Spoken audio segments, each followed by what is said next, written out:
जय हिंद दोस्तों। Picture perception and discussion test, ऐसा मान लिया जाए कि एसएसबी इंटरव्यू की जो जान है वो पीपीडीटी है, क्योंकि अगर आप पीपीडीटी में डे 1 में ही बाहर हो गए तो फिर आपको जो प्रिपरेशन की है वो बिल्कुल धरी की धरी रह जाती है। So you should focus on screening test and screening test के both the parts OIR plus PPDT.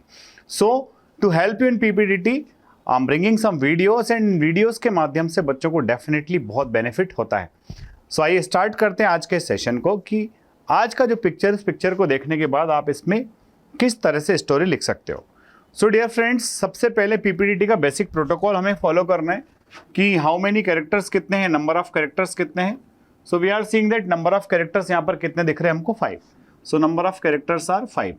फिर हमें देखना है कि इनमें से मेल्स कितने हैं, फीमेल्स कितनी है ना। तो यहाँ पर हमें कितने मेल्स दिख रहे हैं, 3 मेल्स दिख रहे हैं, 2 फीमेल्स दिख रही है। ठीक है, इनका रिलेटिव एज क्या है, तो सभी हमें थोड़ा सा बड़ी एज में दिख रहे हैं। यहाँ पर भी आप देख रहे हो, इधर भी देख रहे हो। सो वी कैन कंसीडर ये कपल भी हो सकते हैं, ब्रदर सिस्टर भी हो सकते हैं, और ये बंदा अकेला जो यहाँ पर काम कर रहा है कुछ। तो इस तरह से हमारे पास में 5 कैरेक्टर्स हैं। तो मुझे यहाँ पर सब 30+ दिख रहे हैं, तो मैंने 30 positive mood, 32 positive mood, 34 positive mood है ना, इधर 28 पॉजिटिव मूड, 26 पॉजिटिव मूड। इस तरह से हमने सबको ले लिया है। मैंने क्या लिखा है उसके हिसाब से मैंने एज को भी डिसाइड किया है। ठीक है, अब मेरा हीरो कौन है इसमें से, ये जो है ना मेरा हीरो है, 32 ईयर्स वाला जो मेरा हीरो है। ठीक है, एक्शन क्या है, अब एक्शन लिखना बड़ा जरूरी है, तो एक्शन आपको लिखना पड़ेगा, है ना। तो एक्शन मैंने लिखा है क्लीनिंग एरिया अराउंड द हट। ये बंदा क्या कर रहा है, ये देखो हमें दिख रहा है कुछ खोदते करते दिख रहा है, तो क्लीनिंग एरिया अराउंड दी हट। ठीक है, अब यहाँ पर कुछ स्टिमुलस आपको दिख रहे हैं, जिन स्टिमुलस को आपको स्टोरी लिखने में शामिल करना बहुत जरूरी है। उन स्टिमुलस को अगर आप शामिल करोगे तो ही आपकी स्टोरी के अंदर वो इम्पैक्ट आएगा जो असेसर्स देखना सुनना चाहते हैं। तो यहाँ देखो, हट के पीछे ये जो दिख रहे हैं ना हमको, फायर दिख रही है। हट के पीछे क्या दिख रही है, फायर।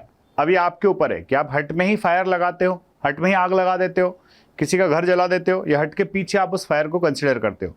ये हमारे हाथ में। दूसरी चीज यहाँ पर हम देख रहे हो, बकेट हमें दिख रही है। तीसरी चीज, ये बंदा जो इसके हाथ में कुछ हमें दिख रहा है, ये कुछ खुदाई करते हुए दिख रहा है, कुछ साफ सफाई करते हुए दिख रहा है। तो आखिरकार इस पिक्चर के अंदर हो क्या रहा है। और ये जो 2 पर्सन्स हमें यहाँ दिख रहे हैं, 2 यहाँ दिख रहे हैं, तो ये साथ में पेयर में ऐसे लग रहे हैं कि ये साथ साथ आए हैं। तो ये जो आए हुए लोग हैं, इनका आप कैसे इस्तेमाल कर रहे हो, तो ये सब करना बहुत जरूरी है। तो सबसे पहले हमने कंसिडर किया कि नंबर ऑफ कैरेक्टर्स कितने हैं। नंबर ऑफ कैरेक्टर्स हमारे पास में 5 हैं। 3 of them are males, 2 are females. Respective age जो है 26 से 34 के बीच में है। हमारा जो हीरो है 32 ईयर्स का है।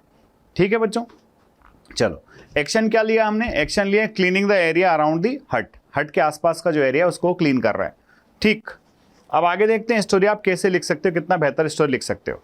तो मैंने लिखा है, Ramesh 32 lives in a village in which development was very poor, है ना। रमेश एक गांव में रहता है जहां डेवलपमेंट बड़ा ही पुअर था।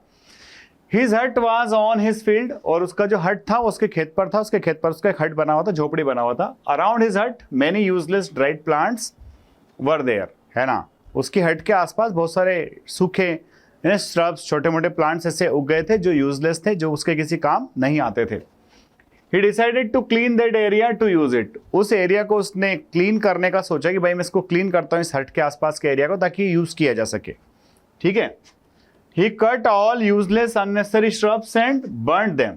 उसने सारे unnecessary जो प्लांट्स थे, shrubs थे, उन सबको काट दिया और उनको जला दिया। वो आग उसी की लग रही है।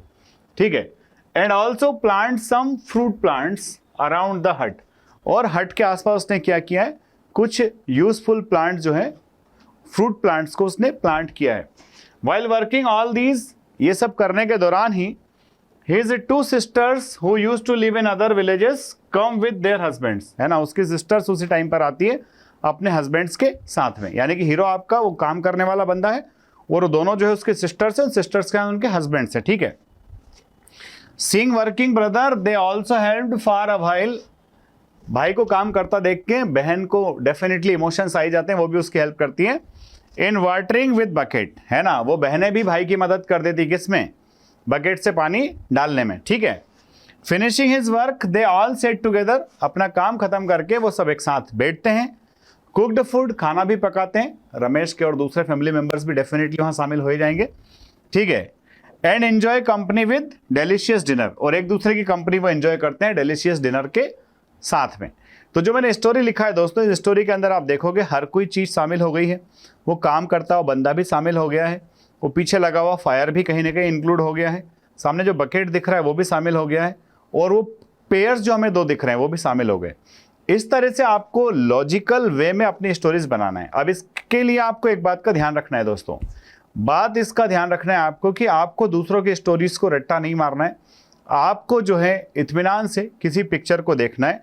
पिक्चर को देखने के बाद में अपने आप से उस पिक्चर के अंदर आपको कोई प्रॉब्लम, कोई टास्क या फिर कोई चैलेंज फाइंड आउट करना है, ढूंढना है, एंड देन उस प्रॉब्लम, टास्क या फिर चैलेंज के ऊपर अपनी स्टोरी लिखना है।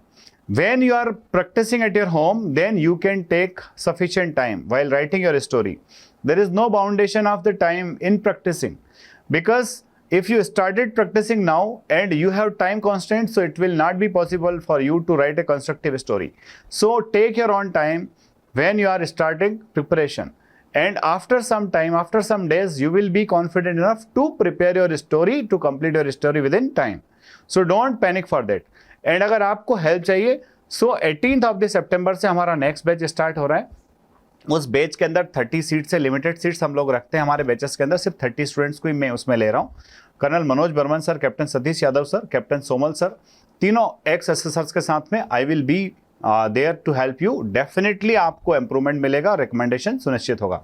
वीडियो अगर अच्छा लगा है तो किस एंट्री के लिए वीडियो देख रहे हो और वीडियो कैसा लग रहा है ये जरूर आप कमेंट बॉक्स में लिखिए। साथ ही साथ सब्सक्राइब जरूर करें। जय हिंद, जय भारत, इंकलाब जिंदाबाद, भारत माता की जय।